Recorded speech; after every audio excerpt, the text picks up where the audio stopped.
प्रिय विद्यार्थियों, हर घर पाठशाला में आप सभी का स्वागत।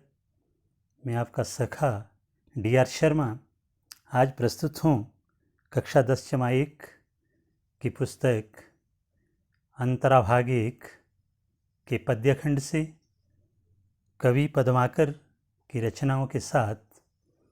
इसमें हम प्रमुख 3 कविताओं की व्याख्या पढ़ेंगे, समझेंगे। तो चलते हम प्रथम पद की ओर। प्रिय विद्यार्थियों, कवित 1 का वाचन करते हैं, पढ़ते हैं। आप जानते होंगे आजकल यह कवित की यह शैली आजकल बहुत प्रसिद्ध है, जिसको आप रैप के नाम से भी जानते थे। यह भी काव्य की एक विधा है। तो किस तरह से इसका वाचन किया जा सकता है, मैं प्रयत्न कर रहा हूँ। और भांति गुंजन में गुंजरत भीर भौर, और डोर झोरन पे बोरन के वह गए। कहीं पदमा कर सुओर भांति गलियानी, छलिया छबील छैल और छवि छ गए। और भांति बिहग समाज में आवाज होती, ऐसे ऋतुराज के नाज दिन द्वय गए। और रस और रीति और राग और रंग, और तन और मन और वन वे गए। प्रिय विद्यार्थियों, प्रस्तुत पद्यावतरण में कवि बसंत ऋतु का वर्णन कर रहे हैं। यह रचना पद्माकर द्वारा विरचित जगत विनोद से लिया गया है। बसंत ऋतु में प्रकृति में क्या क्या परिवर्तन होते हैं उसका वर्णन कर रहे हैं कवि। कवि कहते हैं, और ये भांति कुंजन में गुंजरत भीर भौर। भौरों की जो गुंजार है वो कुछ और भांति की हो गई है। जो फूलों पर मंडरा रहे हैं भौरे, बसंत ऋतु के आने से उनमें कुछ और तरह का एक कुछ गुंजार हो गया है प्रकृति में, जो सुनाई दे रहा है। और डोर झोरन पे बोरन के हो गए। और आम के पेड़ों पर उसमें बौर आ गए हैं, उसमें फूल आ गए, नए फूल आ गए हैं। कहे पद्माकर सु और भांति गलियानी। पद्माकर कहते हैं से प्रकृति में ही बदलाव नहीं हुआ है, गलियों में भी कुछ और तरह का परिवर्तन हो गया है। वो कुछ और भांति की हो गई है गलियाँ, गांव और शहर की गलियाँ, जिसमें कि छलिया छबील छैल और छवि छुए गए। तो उसमें चलने वाले नायक या युवा लोग वो और भी सुंदर दिखने लग गए हैं। अर्थात बसंत ऋतु के आने पर सबके अंदर एक प्रेम का भाव भरा रहता है। सजने संवरने के दिन होते हैं, तो इस तरह से वो नायक और भी सुंदर हो गए हैं। और ये भांति बिहग समाज में आवाज़ होती। अब फिर कभी प्रकृति की ओर चल पड़े हैं, उनकी बात करते हैं पक्षी समाज की, कि बिहग समाज अर्थात पक्षी की समाज में कुछ और तरह की आवाज़ें आ रही है। अर्थात नए नए पक्षियों की आवाज़ें सुनने को मिल रही है। ऐसे ऋतुराज के ना आज दिन द्वय गए। अभी तो इस ऋतुराज अर्थात बसंत ऋतु के 2 दिन भी नहीं हुए और इतना सारा परिवर्तन देखने को मिला। और कभी कहते हैं और क्या परिवर्तन हुआ है। और रस और रीति और राग और रंग, और तरह का एक रस, चाहे प्रकृति की बात ले लो, वनस्पति की बात कर लो, पक्षियों की बात कर लो या मनुष्य की बात कर लो, एक नए रस का संचार हो गया है। और रीति अर्थात और तरह का ढंग, और तरह का प्रकार, एक नई एक प्रकृति की व्यवस्था शुरू हो गई है। या कह लें और ये राग और ये रंग, और तरह का एक राग अर्थात एक मधुरता, एक संगीतमय प्रकृति हो गई है। और तरह का रंग रूप हो गया है पूरी प्रकृति का। और ये तन और ये मन और ये वन हो गए। इस तरह से शरीर से भी और मन से भी सभी प्राणी और तरह के हो गए। अर्थात उनमें एक परिवर्तन हो गया है, एक उमंग सी, एक उल्लास, एक खुशी का एक वातावरण पैदा हो गया है। वन भी और तरह के हो गए हैं, और वृक्ष, पेड़ पौधे और वनस्पति भी कुछ और तरह की हो गई है। तो इस तरह से पूरे इस पद्यांश में कवि बसंत ऋतु में प्रकृति में या मनुष्य में होने वाले परिवर्तनों की बात कर रहे हैं। प्रिय विद्यार्थियों, अब हम इसकी व्याख्या हम कर चुके हैं। अगर आप ध्यान से देखना चाहें तो आप पॉज करके इसको पढ़ सकते हैं, देख सकते हैं। तो विशेष की बात करते हैं कि पूरे पद्यांश में बसंत की मादकता का चित्रण हुआ है। और शब्द से एक सुंदरता आई है पूरे पद्यांश में, और इससे हम और एक शब्द एक अलंकार के रूप में भी आ गया है जिसको भेदाश्योक्ति अलंकार कहते हैं। इस रूप में भी और शब्द की आवृत्ति से ये सब कुछ हुआ है। अनुप्रास तो आप पूरे पद्यांश में देख ही रहे होंगे, सुंदर बोलचाल की भाषा है और ब्रज भाषा है। अब चलते हैं अगले कविता की ओर। इसमें कवि क्या कह रहे हैं। गोकुल के कुल के गली के गोप गाउन के, जो लगी कछु को कछु भाकत बने नहीं। कहे पदमा कर परोस पिछवारन के, द्वारन के दौरी गुण अवगुण गने नहीं। तौलो चलित चतुर सहेली आई कहूँ कहूँ, निके के निचोरे ताही करत मने नहीं। हों तो श्याम रंग चुराई चित चोरा चोरी, बोरत तो बोरियों पे निचोरत बने नहीं। अब इस पद्यांश में कवि गोकुल में होली के उत्सव में किस तरह का वातावरण रहता है उसका वर्णन कर रहे हैं। गोकुल के कुल के गली के गोप गावन के, गोकुल में गोकुल का जो पूरा कुल है, उनका जो पूरा परिवार है, कुटुंब है, उसके हर गली में, चाहे वो गोप ग्वाला है चाहे वो गांव की बात कर लो, जो लगी कछु को कछु भाकत बने नहीं। और सब कुछ ना कुछ कह रहे। अब उनसे कुछ, अब लोगों को वो जो बोलते हैं कहते हैं, ये कुछ कहते नहीं बनता। अर्थात होली के दिवस में ऐसा माना जाता है कि एक दूसरे पर मजाक किया जाता है, रंग फेंका जाता है, और उसका बुरा नहीं माना जाता है कि उनके बारे में क्या कहा जाए। कहें पदमाकर पड़ोस पिछवारन के, पदमाकर कहते हैं चाहे पड़ोस हो या फिर पिछवाड़ा हो या पीछे के कोई घर गांव हो। द्वारन के दौरी गुण अवगुण गने नहीं। और जो मतवाले हैं, युवक युवतियां हैं या गोपिकाएं हैं, वो द्वार द्वार जा कर के लोगों पर रंग डाल रहे हैं और किसी का गुण अवगुण, गुण और अवगुण नहीं देख रहे हैं। अर्थात गुण अवगुण का मतलब यहाँ पर हम लेंगे कि ऊंच नीच का कोई भेदभाव नहीं है, वहाँ पर सब पर वो रंग लगा रहे हैं। और ऐसे में तौं छो चलित चतुर सहेली, एक चतुर सहेली, एक गोपिका, वो क्या कह रही है, क्या करती है। उसके पूरे वस्त्र रंग में भीगे हैं, तो कहती है नीके के निचोरे ताई करित मने नहीं।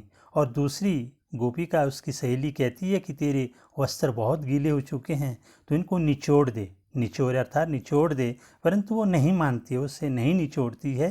क्या कहती है, हों तो श्याम रंग में चोराई चित्त चोरा चोरी। मैं तो श्याम के रंग में, मेरा दिल मेरा चित्त वो तो श्याम के रंग में डूब चुका है और श्याम ने मेरे चित्त को चुरा लिया है, अर्थात कृष्ण। अब श्याम रंग यहाँ पर कृष्ण के रंग से, कृष्ण के प्रेम से भी आप ले सकते हैं, या लिया गया है, कवि का तात्पर्य दोनों अर्थ में यहाँ पर आया है। बोरत तो बरे ओबे निचोरत बने नहीं, वो उसमें डूबना चाहती है और उसके वो निचोड़े नहीं बन पा रहा है, और वो निचोड़ना नहीं चाहती है उसको, बिल्कुल उस रंग में वो डूब जाना चाहती है, उस रंग को अलग नहीं करना चाहती। अर्थात यहाँ गोपिका कृष्ण के अटूट प्रेम का यहाँ को व्यक्त कर रही है कि वो बिल्कुल कृष्ण के द्वारा जो लगाया गया रंग उससे बिल्कुल भी नहीं उतारना चाहती।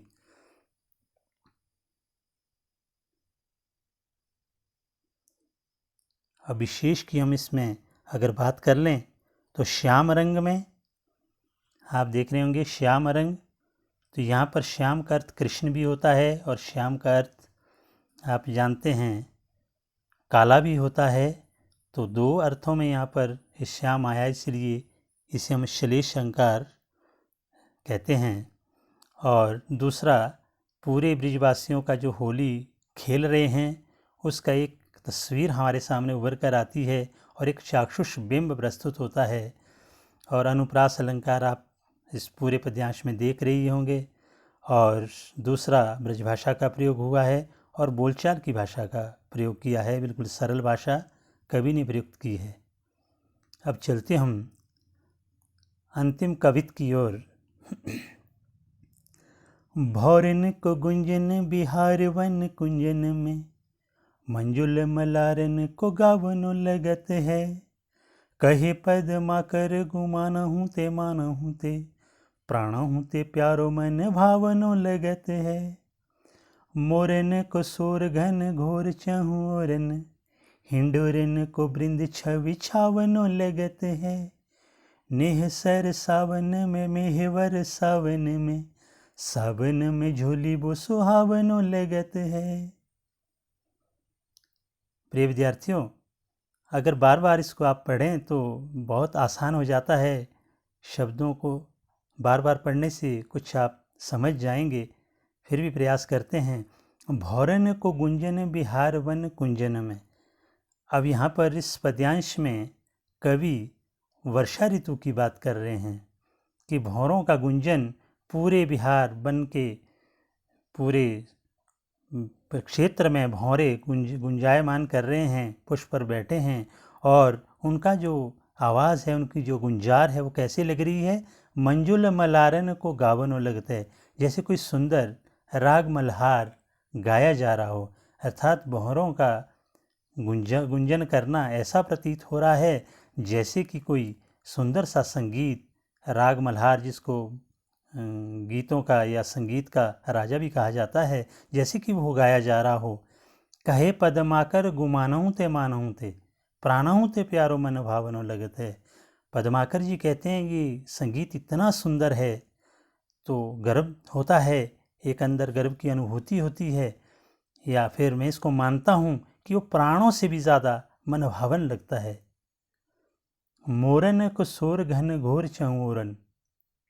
अब और दृश्य कवि प्रस्तुत कर रहे हैं कि मोरों का शोर, मोरों की आवाज़ चारों ओर बिल्कुल घनघोर रूप से आ रही है। अर्थात मोर चारों ओर से आवाज़ कर रहे हैं।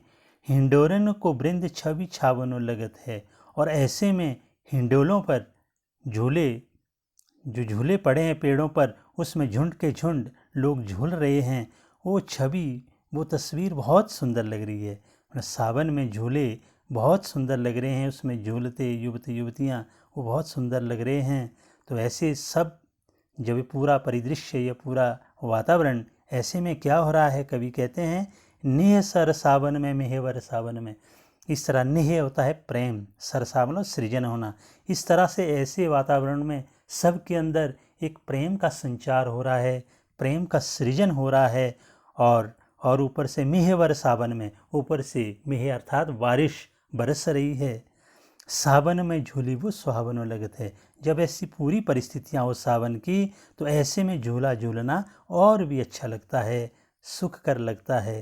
तो प्रिय विद्यार्थियों, इस पूरे पद्यांश में आप वर्षा ऋतु का वर्णन कर देख रहे हैं, और इसमें झूले हैं, भौरों की गुंजार है, मोरों का नाचना है। ये सब कुछ आपको कवि ने बताया है। अब इसमें हम विशेष की ओर अगर हम चलें तो इसमें जैसे पहले हम कह चुके हैं कि सावन मास का वर्णन हुआ है, और स्वर मैत्री पूरे पद्यांश में आप देख सकते हैं एक लयात्मकता है, और ब्रजभाषा का प्रयोग तो हुआ है। और मंजुल मलारन को गावनो लगत है, उत्प्रेक्षा अलंकार का प्रयोग हुआ है, और अनुप्रास अलंकार तो सर्वत्र इसमें है ही, वो आप देख ही सकते हैं। तो इस तरह से ये 3 छोटे छोटे कवि पद्माकर के अभी हमने पढ़े। तो प्रिय विद्यार्थियों, अब जल्दी जल्दी हम इसके अभ्यास प्रश्नों की ओर भी चलते हैं।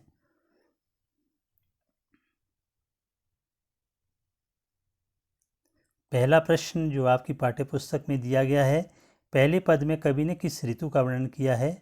तो आप जान गए होंगे कि इसमें बसंत ऋतु का वर्णन हुआ है। और दूसरा प्रश्न, इस ऋतु में प्रकृति में क्या परिवर्तन होते हैं?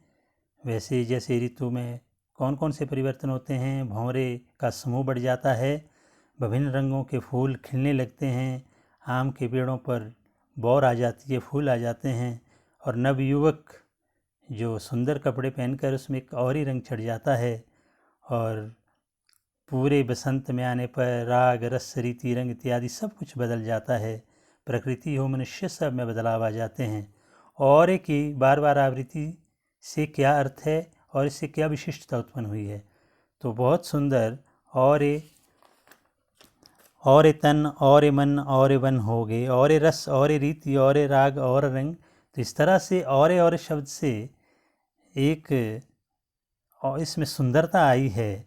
पद्माकर ने अपने कवित्व में और शब्द की आवृत्ति की है। इसकी बारवृत्ति उनके कवित्व में शिष्टता का गुण का समावेश किया है। इसके अर्थ से बसंत ऋतु के सौंदर्य को और अधिक प्रभावी रूप से व्यक्त किया गया है। अर्थात यहाँ पर और शब्द लगाकर कवि उसका वर्णन करना चाहता है, कोई विशेष शब्दों का प्रयोग नहीं करते, पर और कह करके उसमें किस चीज़ का आधिक्य हो गया है, कौन चीज़ ज़्यादा होगी, उसका वर्णन कर रहे हैं। तो एक और शब्द लगाने से जहाँ पर एक काव्य में सुंदरता भी आई है और दूसरा वो बिल्कुल एक भेद भी व्यक्त करना चाहते हैं कि इसमें कितना भेद है, कितना परिवर्तन आ गया है।